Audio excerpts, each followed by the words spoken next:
may talino sila pero hindi gano'n ka-confident lang dati. Kasi wala pang knowledge. Lahat naman po kasi nagsisimula sa zero eh. Hanggang malalaman mo yung mga ibang bagay, makakapag-explore ka na. So, yun po siguro, mapapractice naman. Sabi nga po nila, mapapractice naman nila. Pero ako po kasi, I love modeling pero pageant is not for me po. Ayun. So, ano may papayo mo sa mga walang confidence? Kasi ngayon, artista ka na. Kumbaga, medyo lumalakas na yung loob mo. Yan. Mapapayo ko po siguro, lalo na sa life, Oh.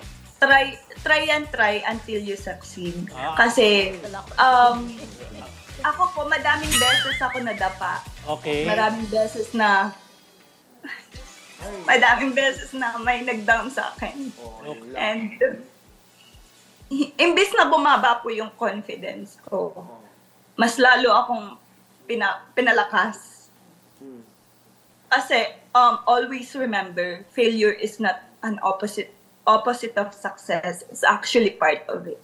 Kung hindi ka nag-fail, hindi ka lalakas. Yan po. So,